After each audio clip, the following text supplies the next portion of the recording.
I'm Alan Brocken, Azure Infrastructure Tech Solution Professional with Microsoft, and this is Glenn Tyndall, the Managing Director at Capstone Consulting. We're here to talk about legacy application modernization. And so typically when we talk about that at Microsoft, there's this focus on the cloud and Azure. I know that's what I think of, that's the first thing that comes to my mind.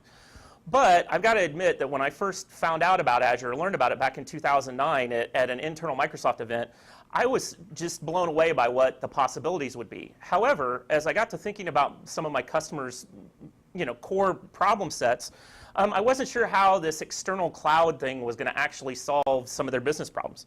I had customers in banking that had real-time transaction needs that needed a local presence for what they were doing.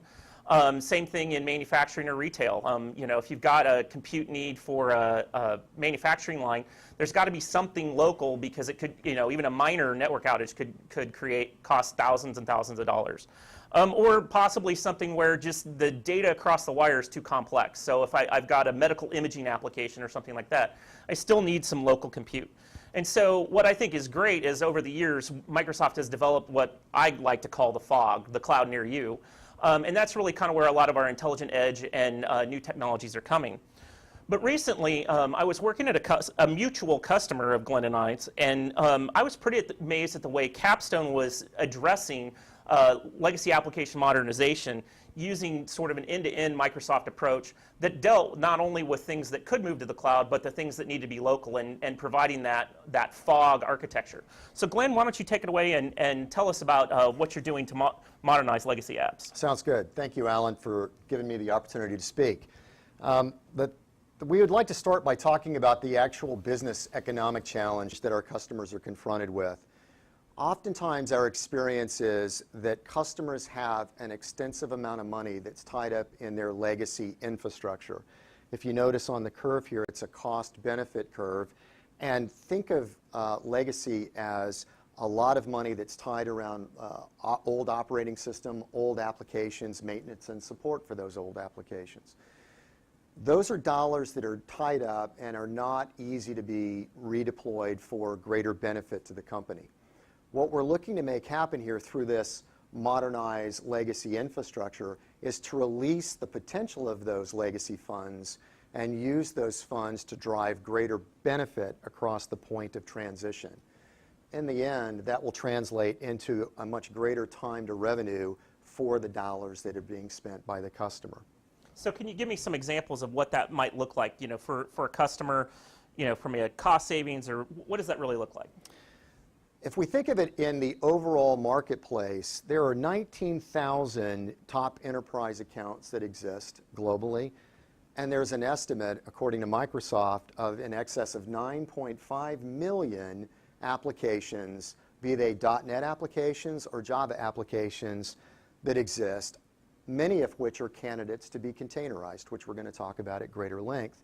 And that containerization process can happen with little or no code change. The result is, through the process of containerization and modernizing these legacy applications, we are truly unlocking that legacy spend.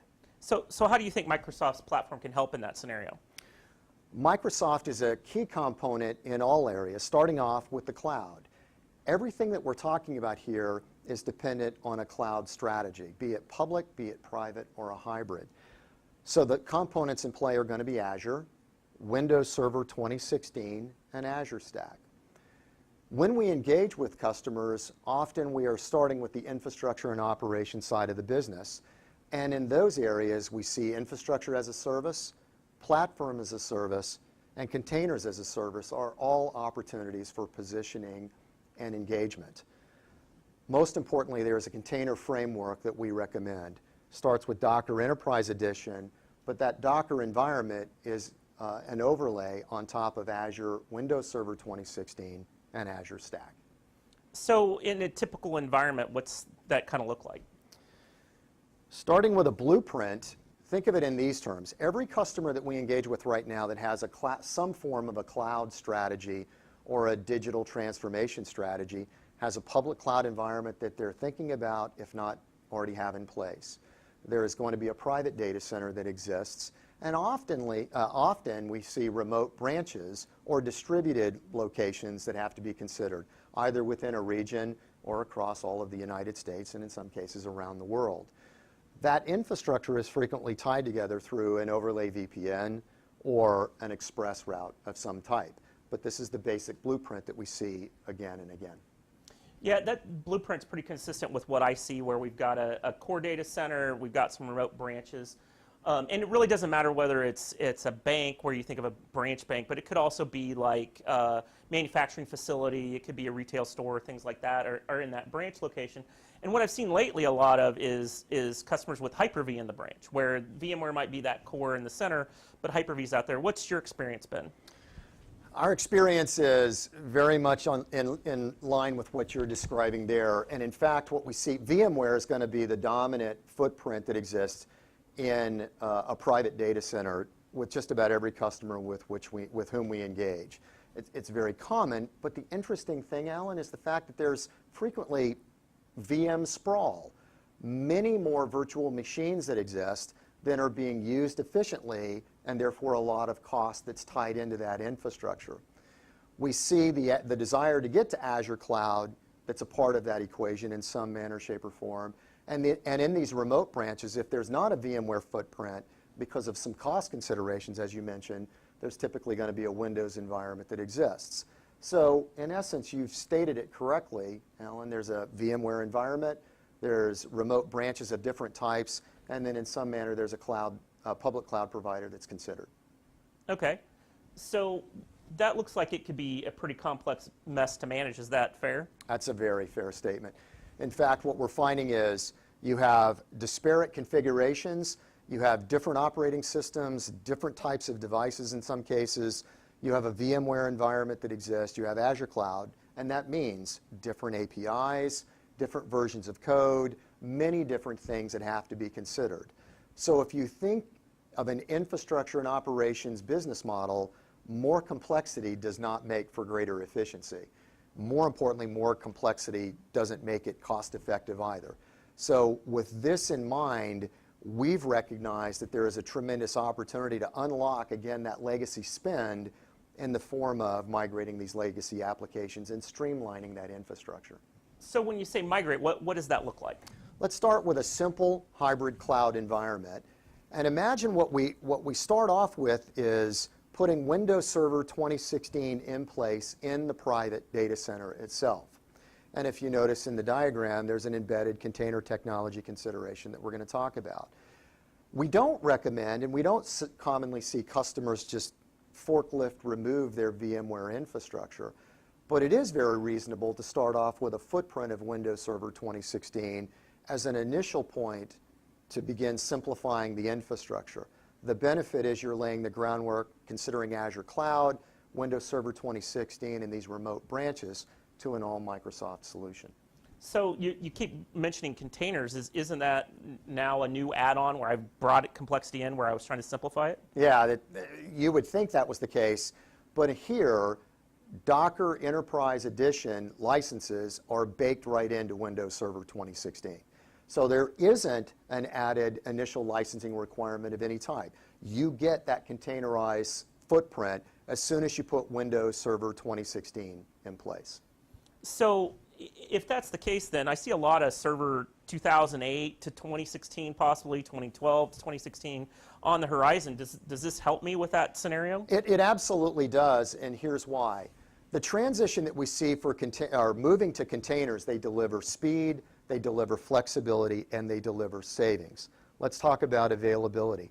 There's a 62% reported reduction in mean time to repair, and I get, therefore, a 10x cost reduction just running the infrastructure itself. So there's greater efficiency that comes back to the business from an availability point of view.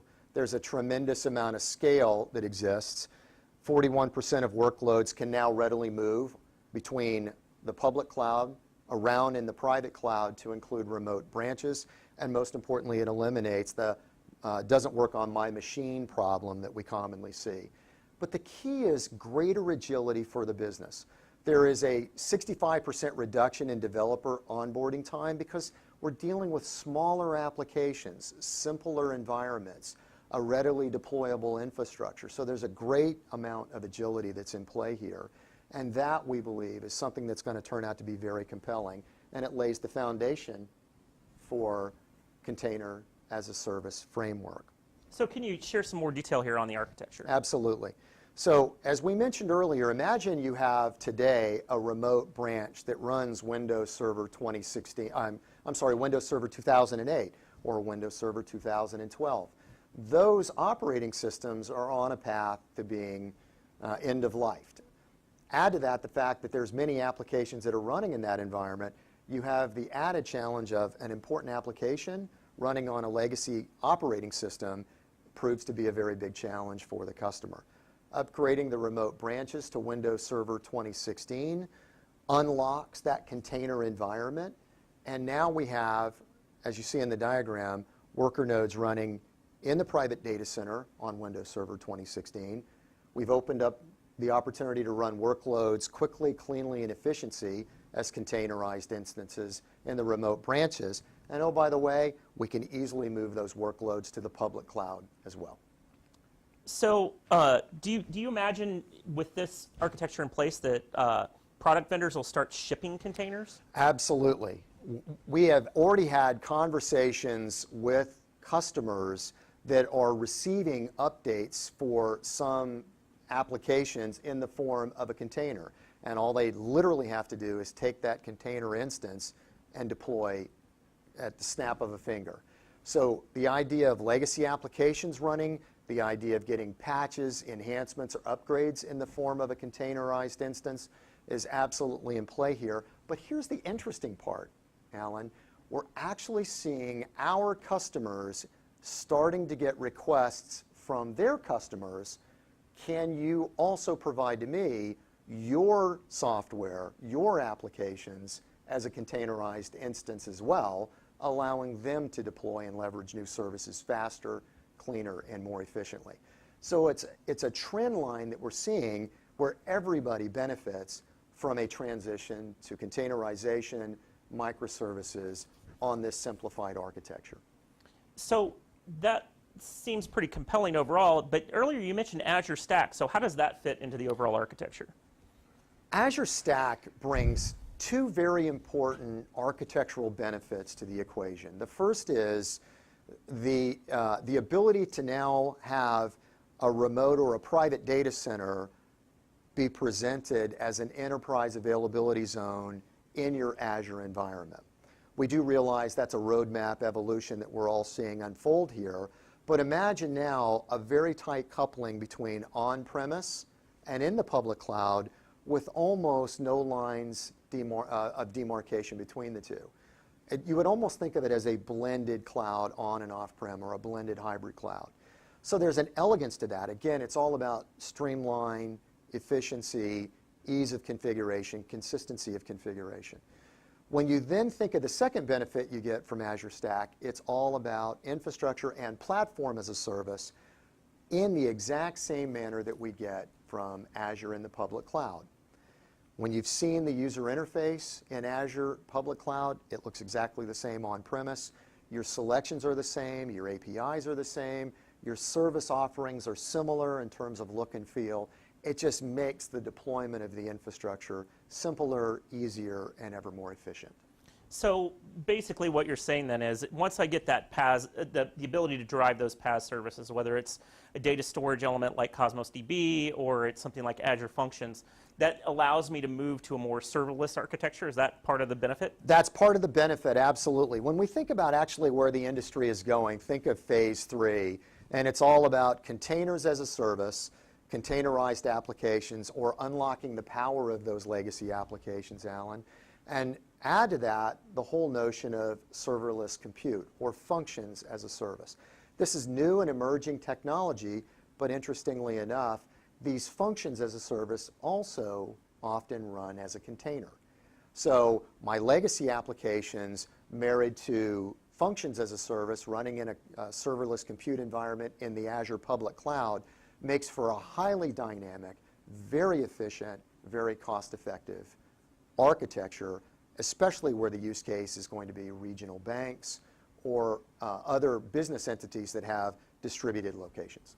So this is, you got me hooked. I think this could be awesome, but if I want to move an app, what's that look like? I mean, are all apps the same in this process? The answer is no. We've seen quite a spectrum of applications that exist, from literally easy to immensely complex. Part of that's because newer applications or newer web services have just been written in the last few months, or maybe even in the last year. Those are going to be modular, they're going to be efficient, they're going to be easy to containerize, and it's very common for us to talk to customers about starting this journey with those new or recent applications that have been developed. But invariably, the real critical applications that exist in a company are legacy, heavyweight applications that have been around for many, many, many years, and people across the business all know that those are the critical applications that, if you will, write the checks. WebSphere applications would be a great example of this. We're actually talking to customers now about taking those very heavy, very expensive, very slow applications and decomposing those applications into bite-sized chunks running in containers. For example, we have a customer that has an environment that's about 10 or 12 complex applications tightly glued together in a WebSphere environment.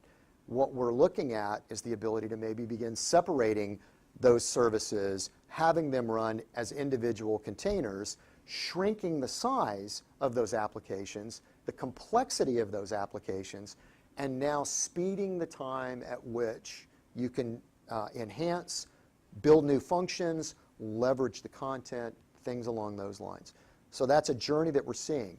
Our engagements with customers can be as short as a week, starting with those simple applications, and can take as long as, say, a handful of months to actually decompose an application and get it into production.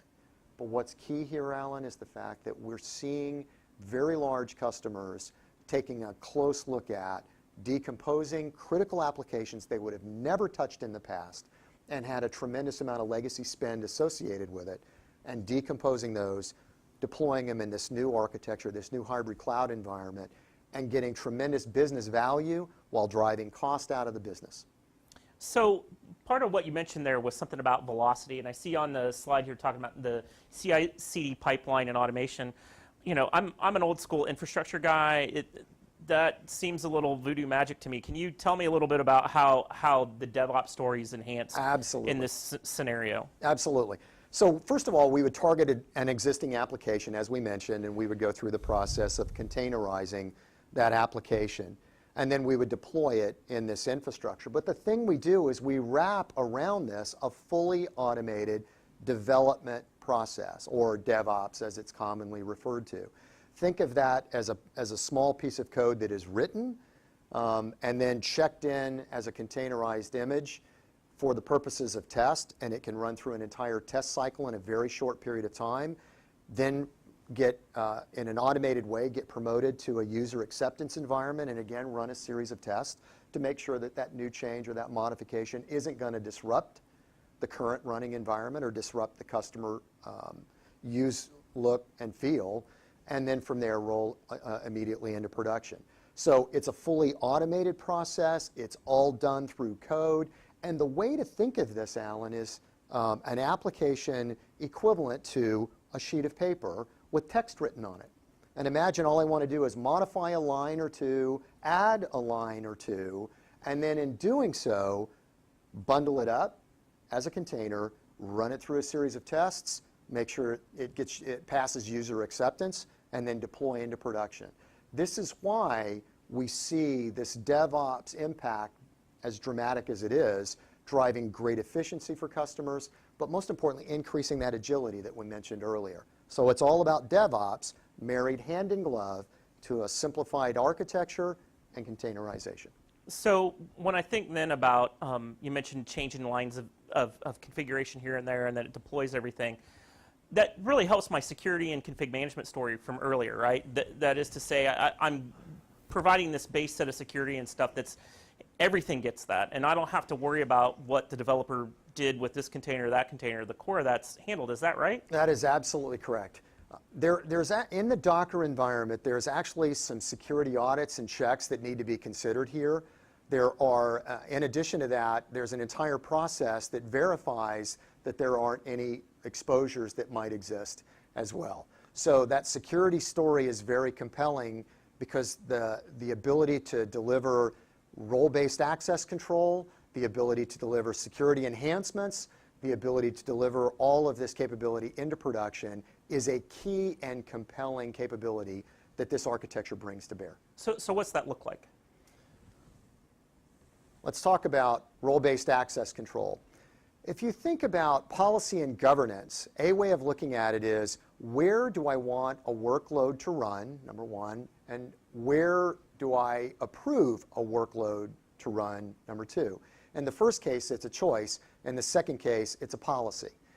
What you have in this Docker architecture environment, or this containerized environment, is the ability to label nodes. You can say that a node at one regional bank is only designed to run a particular workload, but another regional bank can't run the same workload. Or there are certain applications that are approved to run in a public cloud environment, but are not allowed to run in a private cloud environment for a lot of different reasons. It could be PCI related, it could be HIPAA related in a healthcare situation. But the ability to label workloads, to define by policy and governance where those applications can and will run, and to be able to do that in a fully automated way on top of this simplified architecture is what truly makes for a compelling solution for our customers, especially where the desire is a journey to unlock the legacy spend and that legacy environment. And that's good. We'll pick it up with we'll splice them together. Very well played, sir. That went much better. And well, practice makes perfect, right? I mean, okay, I gotta find James. Back to, because we're being recorded still, so I don't want to go push the stop button because I'll probably push the erase button, you know, that kind of thing.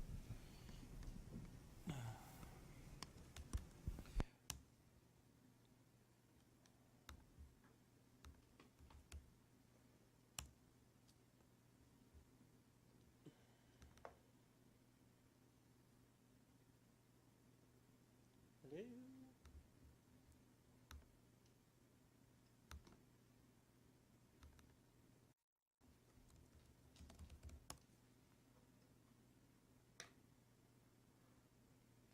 All right, we're just waiting now, but I guess we turn off the mics, that'll help.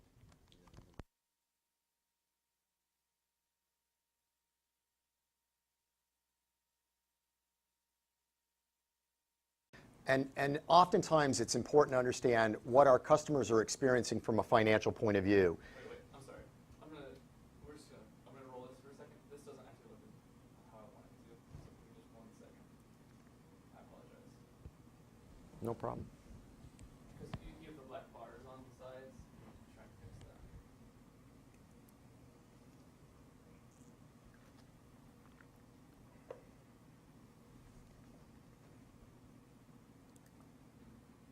Do we need to change the presentation Format? format? No, you shouldn't have to. You just gotta make it a little taller so it fills the frame. Look at you. Okay. Okay. So I would just start with your, start with the intro from the business economic challenge, like the slide start. Okay. You just cut it from. We're going to go over some slides and then take you the opportunity to talk, and you can just slice this right back in. Okay. Okay, so you want me to pick it up from here as opposed to Alan starting? Right. Okay. Just let me know when you're ready. Just go. Okay. Okay, thanks very much, Alan. Let's start the conversation by looking at the business economic challenge that our customers are frequently confronted with. And oftentimes we know or understand that customers have an awful lot of legacy spend that's involved in their budgets. And this legacy spend is involved in what we refer to as a long tail of legacy services. Imagine it's old operating systems, imagine it's old applications that may exist, and those applications can span an extended period of time. The key takeaway, however, is the fact that for all the money that gets spent for these legacy services, there's a tremendous amount of cost consideration but not nearly the benefit that you would get. And so when you look at the curve, what customers are looking for is some way to unlock that legacy spend using those funds as a way to pay for new development, new applications, and new evolving architecture that brings a tremendous amount of business benefit back to the company. So Glenn, why don't you talk a little bit through like what's that really look like? I mean, is this $10, millions of dollars? What's this really look like? It's a great question, Alan. So let's think about it in the broad for just a minute. First of all, the overall opportunity that exists when we think about legacy applications and spend overall, there are 19,000 top enterprise accounts that exist. And across that 19,000 enterprise accounts, there's an estimated 9.5 million legacy applications, be they .NET or be they Java related, that exist. All of those applications, or a large portion of those applications, constitute opportunities for containerization, which we're going to talk about here in just a few minutes. But the key takeaway is it's this legacy environment, these legacy applications that may exist, that really unlock the fiscal potential through a transition of modernization. So how do you think Microsoft's platform can help customers, unlock this money and find some savings? Okay, let's talk about the core components to the point you just made, Alan. First of all, from a cloud computing point of view, the components that we typically see are going to be an Azure cloud environment. They're going to be Windows Server 2016 and their Azure stack. Every part of the business infrastructure and operations that we work with typically have three things they consider. Infrastructure as a service, think virtual machines in this particular case. Platform as a service is a new and emerging area that we're starting to see more frequently. And then we're going to have a great discussion around the whole notion of containers as a service as well. So from an infrastructure and operations point of view, those are the key components. The last thing we're going to talk about is container framework. And in this particular case, we'll have a discussion around Docker Enterprise Edition and how that correlates or is leveraging Azure, Windows Server 2016, and Azure Stack, the cloud computing components that we talked about earlier. So what's that look like just at a high level? I mean, if we're going to do some kind of deployment, can you describe it in more detail? Absolutely. So let's think of this in terms of a very basic blueprint. And this picture is intended to convey a really simple overview of what we commonly see. So we know we have Azure cloud regions that exist in the public cloud portion of a typical blueprint. We also have a typical private data center environment that we see with every customer that we engage. And then we have remote branches. In this particular case, we're going to have a discussion around remote banking, if you will, or a banking use case. So think of remote branches either using an overlay VPN as connectivity between the private and public data centers to the remote branches, or it could be an express route that also exists for that kind of connection to a remote branch. Okay, and that looks pretty consistent with what I see out in the field. I mean, whether the branch is a banking branch or it's a manufacturing facility, there's these things. From a topology perspective, my experience has been historically that was a lot of VMware. Let's just be honest about that, right? Absolutely. It's VMware everywhere. Absolutely. But then I've seen lately a lot of customers trying to optimize that footprint by basically saying, what I do in my branch is a stamp. It's always kind of the same, or even a lot of manufacturing facilities are a stamp in that facility, and so they've actually gone to Hyper-V. Is that something you're aware of, Glenn? Absolutely. Every customer that we have a conversation with has what we would refer to as a different configuration set of requirements. On-premise and in the local data center, it's more often than not a VMware environment. It's very common to see lots of virtual machines that exist and these legacy applications that reside within those virtual machines. For the remote branches, in some cases, we'll see VMware. In other cases, we might see Windows environments or Hyper-V environments that exist. And then obviously, where the customer is looking to apply an Azure cloud solution, there's going to be Azure cloud figured into the equation as well. The key takeaway is this is lots of complexity. There are different configuration requirements for every one of these locations. And in some cases, if you look at Windows Server 2008 or Windows Server 2012, there's some legacy infrastructure that has to be considered there as well. So our experience is lots of complexity, lots of expense associated with that complexity, and ultimately what the customer wants is something simpler, easier to consume, easier to deploy. Yeah, I've got to agree. The typical feedback from customers is they're playing off in a lot of cases cost versus complexity, or trying to meet requirements in a lot of different ways. So how does the approach Capstone would take, how does that help simplify this overall complexity? Okay, let's start with the whole idea of a simplified hybrid cloud environment. And if you notice in the picture, what we're trying to focus on in the private data center is a Windows Server 2016 environment. And in this particular case, it has embedded container technology to be considered. Oftentimes, the question we get asked in this architectural evolution, the question customers will ask is, are we going to replace, or do we have to replace our VMware environment? And the answer is no. You can start in a side-by-side approach, but the ability to put a Windows Server environment in place and have that be a starting point to simplify a hybrid cloud is an elegant first step from our point of view. So in this case, though, isn't adding containers in here, some complex add-on? That's a great question, Alan. And the fact of the matter is, Docker containers, or Docker Enterprise Edition, is baked right into Windows Server 2016. So as soon as the customer makes a purchase of Windows Server and deploys it, you already have a Docker environment that's readily available for you. In that, let's talk a little bit about containers as a service and what are the benefits that you're going to get from a container point of view. Containers deliver speed, flexibility, and savings. First of all, from an availability point of view, we see a mean time to repair reduction. So we see greater performance or greater availability from that standpoint. There's a 10x cost reduction in maintaining existing applications because the applications are simpler, easier to work with, easier to repair, fix, or function. Hyperscale is in play here. 41% of move workloads across private and public clouds, and oftentimes what they're looking to do is eliminate works on my machine related issues.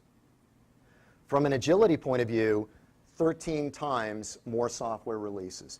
Customers are trying to find ways to deploy greater feature functionality into the enterprise and for their customers as fast as possible, and containerization provides that level of agility. And ultimately, they get a 65% reduction in developer onboarding time. A simpler environment makes for easier deployments and greater productivity. Well, I can totally see how that helps with that whole legacy app problem. So can you give me some more detail on what's the overall architecture and where you take this from that initial introduction to Windows Server 2016 and containers? I'd be glad to. So let's talk about containers as a service in the context of a framework. The diagram that we have in front of us now has a public cloud offering, and imagine what we were able to do is to put Docker nodes in the public cloud. In this particular case, we're calling them control nodes. They could be UCP nodes or DTR nodes. And on the local private premise environment, we have worker nodes. Worker nodes are really the engines that are by all definition intended to run the workloads themselves.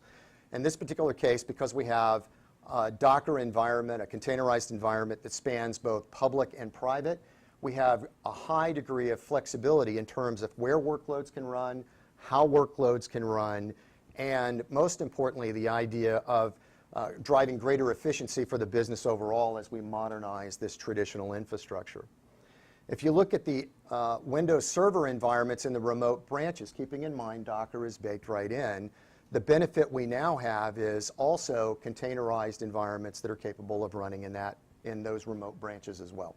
So do you imagine product vendors will start shipping their products as containers, much like we saw, after VMware got out there for a while, we started seeing virtual appliances. Are we going to start seeing containers as, the way products are shipped to customers? Absolutely. In fact, Alan, what we commonly see now is that customers are receiving their updates in the form of containerized instances. And in fact, what we've also seen is customers are beginning to think in terms of deploying their services that their customers want to leverage in the form of a containerized instance as well. So not only are our downstream customers seeing software releases that come from their vendors, but more importantly, they're deploying or looking to deploy their applications to their downstream customers as well. So it's a highly efficient way of moving, deploying. It drives greater agility as well. Awesome. Let's talk a little bit more about distributed containerized workloads and how that would look in greater detail. So imagine what we were able to do is to take an application, a legacy application, and containerize it. And the image we would like to think about is something as small as a sandwich baggie, right? And imagine you're able to put an application within that sandwich baggie and zip it shut so it's a self-contained entity. And now something as small as that is now capable of being deployed on remote location, in remote branches, in the public cloud, or distributed across multiple running virtual machines within the data center itself. So it's a very, very compelling environment in terms of workload distribution and how those workloads can move from one location to another as the desire is there.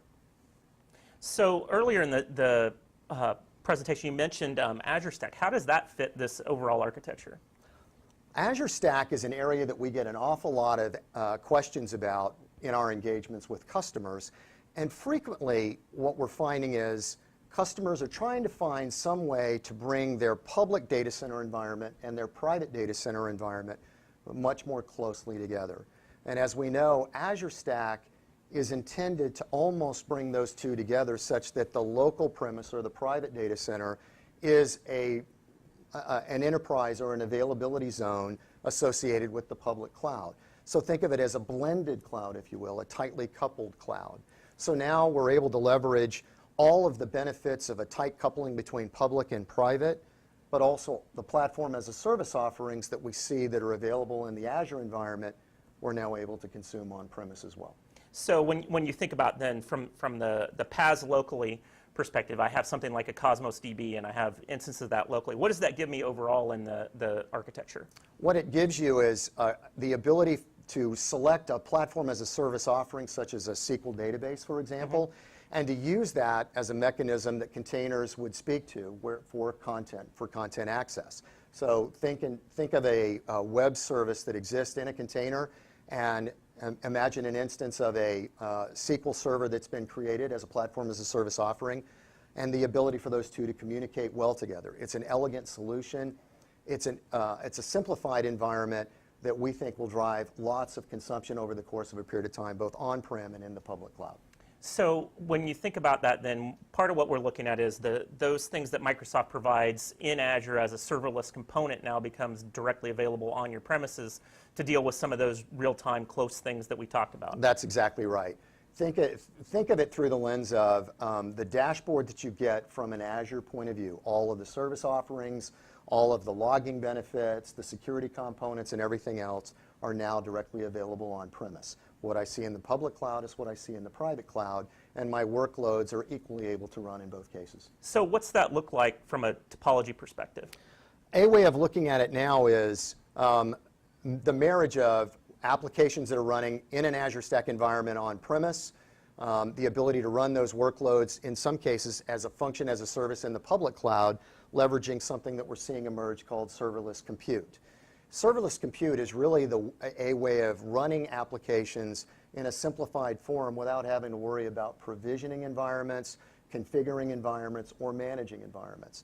The marriage now of containers readily deployable to remote branches, on-prem, and in the public cloud, as well as small little functions that we would want to see run in the public cloud or on-premise.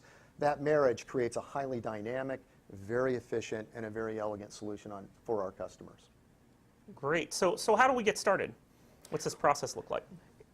I think the easiest way to look at it is modernizing applications with Docker Enterprise starts with an existing application, and again, we go through the process of converting that application.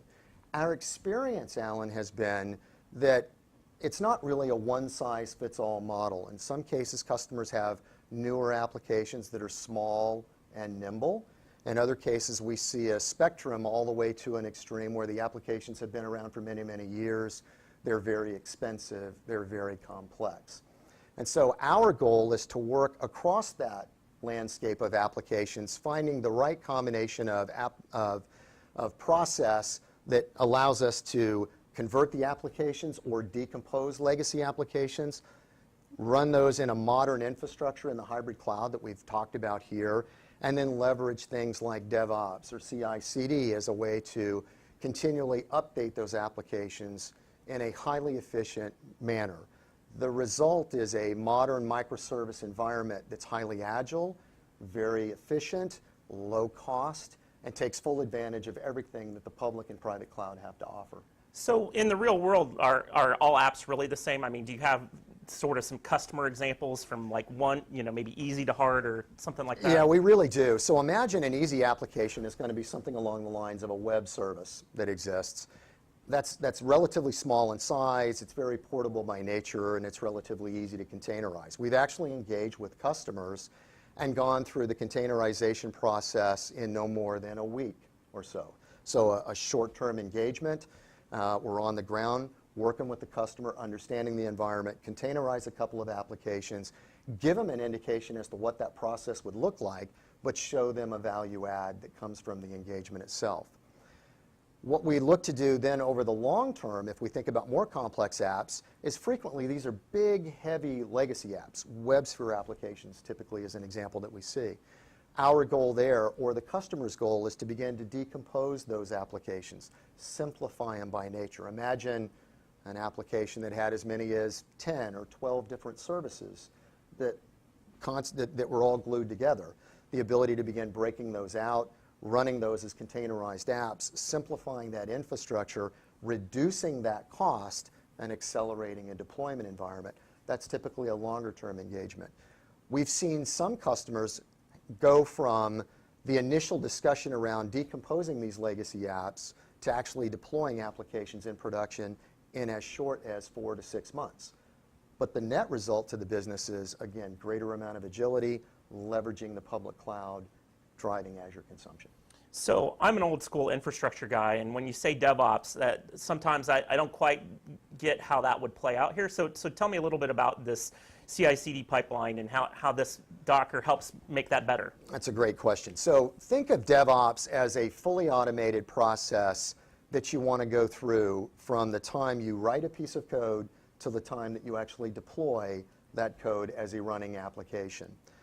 DevOps is an environment that allows you to deploy the application in a test environment in a very short period of time in the form of a container, run an entire series of tests around that small containerized app, and then go from the testing cycle through user acceptance test and ultimately to a production deployment environment.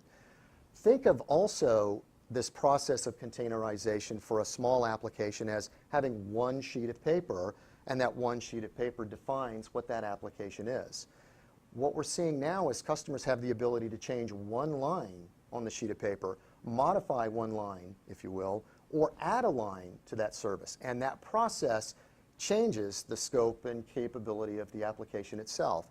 The ability to make that change quickly, run through a series of tests in an automated fashion, and then ultimately deploy that in production in the form of a container is a process that can now happen in hours or a day, where in the past it could take as long as weeks or months. So it seems like we've simplified this quite a bit as far as what it takes to actually get an app out there and that sort of stuff. But when we think about security and configuration management, that was like our big question a few slides ago. What does that really look like in the end? In the end, it's all about defining what we refer to as workload labels for that environment. So think in terms of locations that we want applications to run, and imagine all you're doing is putting a label for that location. It could be a remote bank that only wants to run application A, or I want to run application B in Azure. The ability for us to label what those worker node environments are like, for those labels to be decision points that facilitate where the applications deploy or how many of these applications deploy, is the power of Docker containerized applications. In addition, we can use these labels to decide, do I want to deploy for some regional banks specific applications with a different security profile, if you will, than another application that may have less of a security consideration or concern. So these workload labels define where workloads run, how workloads run, and most importantly define governance and policy for the business overall. So if I think about this in a typical scenario, what I'm really doing is I'm allowing the developer to develop their code in a consistent platform that's going to show up everywhere. That container's base config can go anywhere it needs to go. but at the same time, security has a play in this is what security on this platform looks like, and so it's consistent, and they can empower the developer to deliver whatever they want. Is that fair? That's a very fair way to put it. Role-based access control is what this is all about. Who and what workloads run where, who can see what workloads, and decision points around how those workloads are intended to run in production. Those are the key components that you get. If we were to now go full circle back to the very beginning and the economic discussions that we had, Alan, a couple of things to consider. In the end, this is all about driving greater cost efficiency for the business. What we want to do is simplify the infrastructure leveraging a Microsoft footprint, a Windows Server footprint that has Docker containers built right in. Our ability to now, leveraging that standard environment, provide a container as a service overlay, wrap DevOps processes and automation around it, and drive workloads across the business where you want, how you want, opens the door to greater cost efficiency for the customer, drives greater business benefit for the customer, and most importantly is a process that we can rinse and repeat again and again for great success.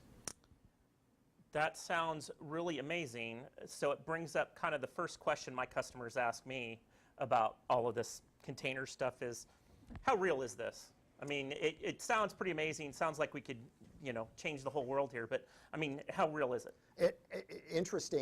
Interestingly, we've seen the world of containerization go from literally almost no spend in 2014 to a target addressable market of something to the effect of $4 billion of spend by 2020 to say 2023. So if you think about that as a regression curve, that's a tremendous amount of growth.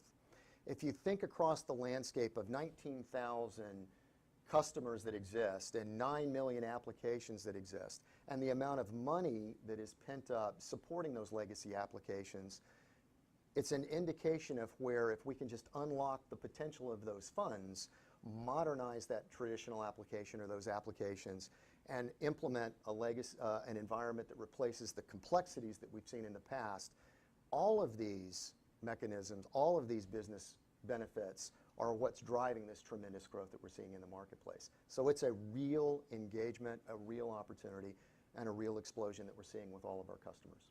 So when you say that, I mean, one of the things I've heard a lot of people doing, like pilots or got a proof of concept here or there. If you were going to really do this kind of in the methodical manner you mentioned, how portable is that POC or thing I've already done? It's a great question again. So our approach is typically leveraging a modernized traditional application approach. The way we look to do that is sit down with a customer, pick a couple of applications. Typically they're relatively small, they're very relevant to the business, and we engage over the course of a week, 2 weeks, 3 weeks, and take them through the journey of modernizing the applications, deploying a Docker environment, putting worker nodes and control nodes across a landscape, be it two different data centers or maybe on-prem and in the public cloud, but something that mimics what their runtime environment is likely to, what they want it to look like, I should say. And through that process, we deliver on the MTA, we modernize the applications, we containerize the workloads, we deploy the workloads, and the net effect is that customer has the ability to see the engagement is quick, it's efficient, I get tremendous business value from it, and the impact overall is tremendous. That sounds awesome. But what if my stuff's running on Linux? I mean, we said a lot of Windows Server, Windows, Yep. Windows. Tell me, what's the Linux story here? The Linux story is there's a concept called Linux containers on Windows, LCAL. This is a capability that Docker is working with right now. We've gone through some beta testing in that environment with them, and we continue to work to help develop a roadmap for how we can eventually get Linux containers running in an all Windows environment. So the roadmap is there, the engagement and pursuit that we could engage is there, and over the course of a period of time, the goal will always be to have Linux and Windows running side by side. Okay, so I got to say, pretty compelling story. How does somebody get started?